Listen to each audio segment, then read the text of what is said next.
Okay, we're back guys. Dalam video ini pula kita akan lihat dua lagi jenis transportations. Okay, transportation yang kedua adalah land transportation. Okay, jadi cabaran utama di dalam land transportation ni adalah macam mana untuk mengekalkan persekitaran sejuk dan juga macam mana untuk mengoptimumkan jenis packaging dan juga storage density untuk ikan yang kita bungkus dan kita ingin hantar. Okay, live fish transportation. Okay, untuk live fish transportation sebabkan ikan hidup, jadi kita kena ada aeration lah untuk provide oksigen kepada ikan kita. Dan tujuan aeration ini juga adalah untuk menyingkirkan toxic gases and byproduct ni hasil daripada inilah pengumpulan contoh macam sisa amonia, itu sisa bahan kumuh ikan kan, dan juga untuk kebaikan gills dan juga skin untuk ikan. Low temperature to slow down the metabolism of fish. Jadi aeration ni juga dia boleh memberikan suhu persekitaran yang rendah untuk untuk slow down kan, menurunkan kadar metabolism untuk ikan. Okay, dan to increase packing density lah. Okay, jadi ini adalah aspek-aspek yang penting dalam live fish transportation. Okay, semua ni kena ada lah. Right, boleh baca sendiri. Sorry, itu saya punya kakak saya, dia ada gila sedikit lah. Okay, ini adalah komponen-komponen yang perlu ada di dalam land transportation. Selalunya menggunakan truck yang ada kemudahan seperti komponen-komponen yang kamu lihat di dalam slide inilah. Okay, usually refrigerated truck to transport the frozen product. Kita selalu menggunakan truck yang mempunyai kemudahan penyejuk, sistem penyejuk, itu refrigerated truck lah. Okay, jadi komponen yang perlu ada ataupun equipment yang perlu ada untuk transportation jenis ini adalah thermometer, container dan juga other unit that require for this truck. Ada unit tu adalah seperti inilah gambar-gambar yang kamu boleh lihat dalam dalam slide ini. Kan ada compressor, evaporator dan juga komponen-komponen lain yang diperlukan. Okay, this is some of the ways how to arrange products in refrigerated truck. Boleh lihat cara macam mana untuk kita arrange produk kita. Okay, untuk shellfish tank, untuk produk seperti yang bercengkerang lah, shellfish macam ketam dan juga udang, lobster dan sebagainya. Boleh lihat cara macam mana untuk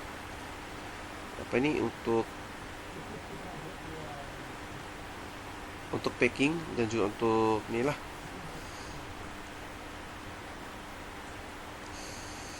Okay, the most common solution for long distance live transport of edible crab is Vivier trucks. Ada satu truck yang dipanggil Vivier truck yang selalunya digunakan untuk menghantar ketam. Untuk ketam ni soalnya untuk menghantar ketam, dan lebih-lebih lagi bila penghantaran itu melibatkan long distance. Okay, so kita gunakan Vivier transport. Okay, jadi untuk Vivier transport ni, crabs are immersed. Ketam ini dimasukkan di dalam holding tanks dengan nisbah 50% ketam and then 50% lagi adalah seawater. Jadi boleh lihat dalam gambar ni lah keadaan di dalam Vivier truck ni macam mana. Okay, lepas tu kita bekalkan dengan aeration untuk oksigen dan juga untuk menyingkirkan karbon dioksida. Juga suhu air Dalam transport ini selalunya dalam lingkungan 12 darjah Celsius.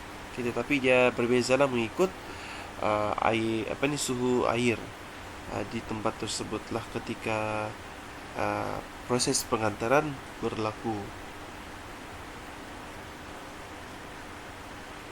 Okay, live trade conditions. Boleh lihat ini adalah conditions untuk pengantaran live fish. Okay, ini transport in Vivia trucks during 24 to 48 hours, dalam 1 hingga 2 hari. Okay, ini kita boleh gunakan Vivia trucks lah. Okay, dan juga kita boleh masukkan ataupun kita boleh angkut 10 tan ketam di dalam tu. Dan juga unloaded and discarded manually. Tapi kita kena buat secara manual lah untuk proses unloading dan juga discarding. Okay, discard ni maksudnya membuang ketam yang sudah mati. Okay, jadi tempoh yang diperlukan adalah 2 hingga 3 jam. Okay, transportation conditions. Okay, untuk truck tanks 24 hingga 48 hours, itu 1 hingga 2 hari. 1 kilogram crab itu nisbah yang diperlukan. Sekiranya 1 kilogram crab digunakan, kita kena samakan dengan 1 liter air. Okay, no filtration, just aeration. Dan juga kita kena kekalkan temperature pada 13 hingga 15 darjah Celsius. Okay. High mortalities up to 50%. Soalnya dengan menggunakan land transportation, khasnya truck tanks ini mortality dia up to 50% lah. Jadi 50% lagi baru kita tahu yang ikan tu ketam itu hidup. So memang banyak mortalities lah. Okay, disebabkan oleh beberapa banyak faktor lah yang menyebabkan ketam ini mati. Itu pengendalian yang tidak berapa cermat. Okay, dan juga mungkin depletion of oxygen dan juga sebagainya lah. Okay, transportation condition alternative. Ini adalah alternatif untuk memastikan proses pengangkutan ini, transportation ini berjalan dengan lancar. Okay. Transport crabs exposed to air under humid condition at low kita kena pastikan dalam suhu persekitaran ataupun keadaan persekitaran di dalam truk tersebut sentiasa dalam keadaan lembap lah. Okay. Dan juga kita boleh menggunakan anesthetic ketika transportation dan juga dalam proses pengendalian ketam tersebut. Okay, transport crabs in seawater at lower temperature. Kita gunakan seawater dengan suhu yang rendah. Jadi combination anesthetic, air exposure dan juga low temperature, semua gabungan ini dia akan memperbaiki lagi lah. It can improve handling conditions.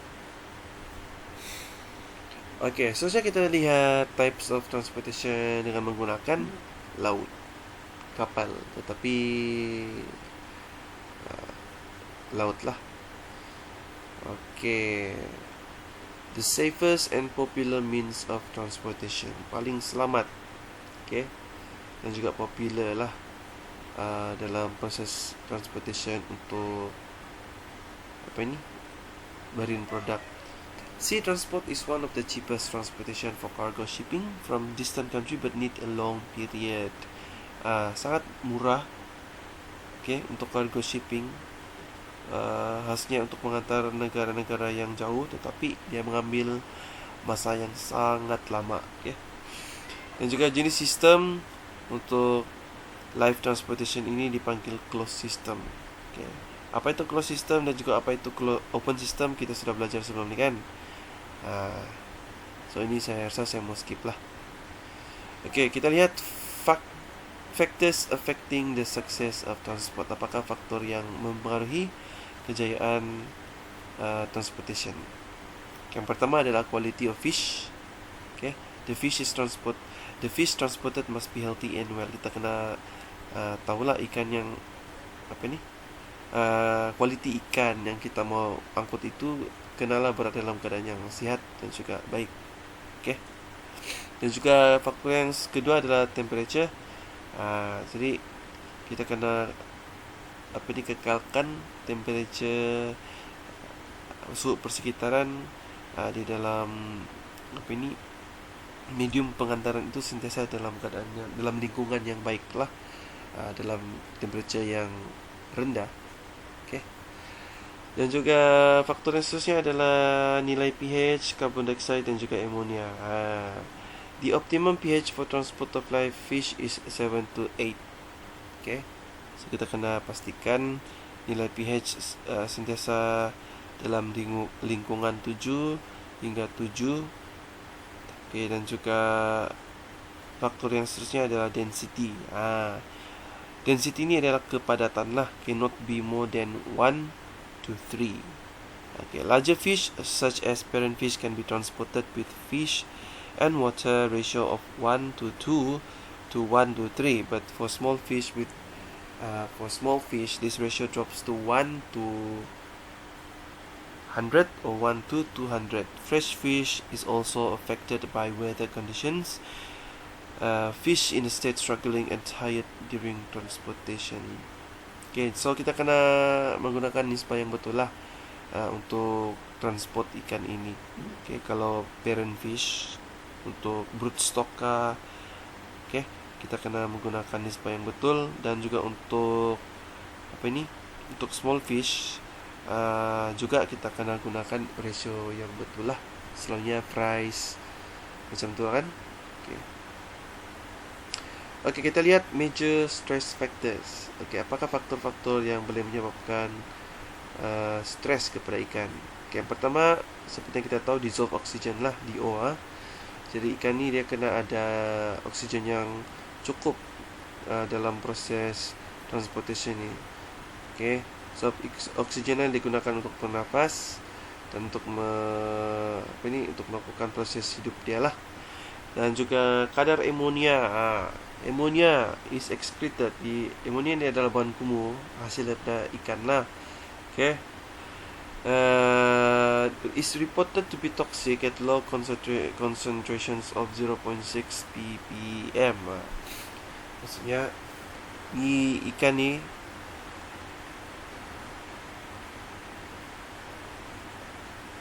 kadar amonia yang tinggi itu akan mengakibatkan keadaan yang toksik kepada ikan itu sendiri. Seterusnya carbon dioxide. Jadi carbon dioxide pun hasil daripada pengumpulan gas karbon dioksida sebab ikan bernafas menggunakan oksigen dan mengeluarkan gas karbon dioksida. Jadi gas karbon dioksida bila terlalu tinggi akan menyebabkan toksik jugalah kepada ikan dan juga akan menjadi stres. Handling, proses pengendalian pun salah satu faktor lah yang menyebabkan ikan ini jadi stres. Okay. Jadi stress during handling and packaging and packing may be so severe. Jadi sekiranya ikan ini dikendalikan dengan cara yang sangat kasar, boleh menyebabkan stres yang tinggi kepada ikan. Jadi ikan bila stres mudah untuk mendapat penyakit dan akan mati. And then water temperature, heat and cold.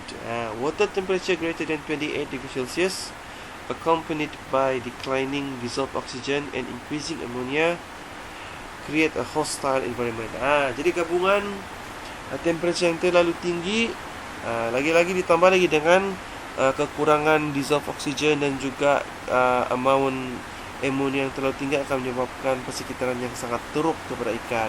Jadi ikan akan matilah sekiranya water temperature terlalu tinggi, amonia terlalu tinggi dan juga dissolved oxygen semakin rendah dan tidak cukup. Jadi ini faktor-faktor yang kamu kena ambil tahu, kena ambil kira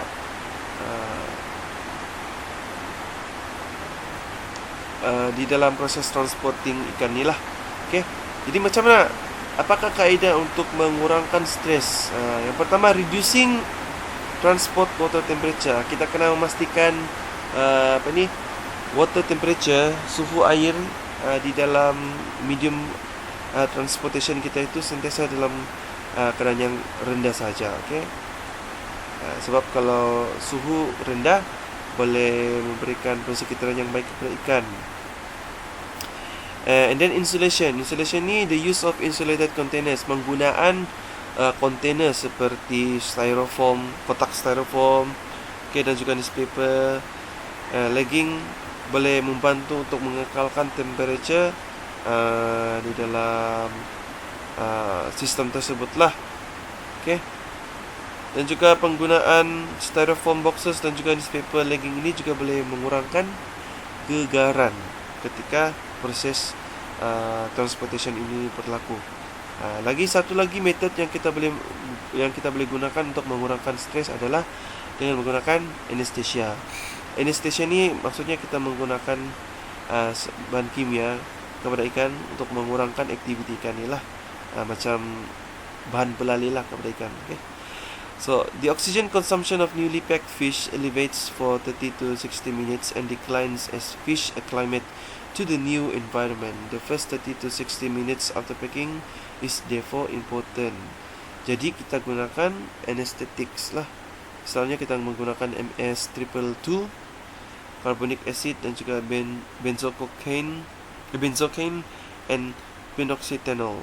Okay, jadi ini adalah jenis-jenis anestetik yang kita boleh gunakan untuk melalaikan ikan lah, untuk tujuan transport ikan daripada satu tempat ke tempat yang lain. Tetapi the use of certain chemicals for anesthetizing food fish is not to be recommended, sebab ada yang sangat bahayalah penggunaannya, sehingga boleh menyebabkan ikan mati dan juga kemudaratan kepada kesihatan kita juga, manusia. Sedatif ni satu cara ataupun bahan yang kita gunakan untuk memengsankan ikan lah. Okay. Fainting condition, supaya kita boleh mengurus ikan ini dan ikan ini tidak akan menjadi stres. Okay. Use of low temperatures ini seperti yang saya terangkan tadi. Electric current pun kita boleh gunakan jugalah untuk memengsankan ikan, tetapi hanya 12 volt sajalah, jangan lebih, sebab nanti ikan tu akan mati. Okay, that's all untuk kita punya video yang ini. Kita akan sambung video yang seterusnya, di mana kita akan lihat types of coolant packs pula. Okay, thank you.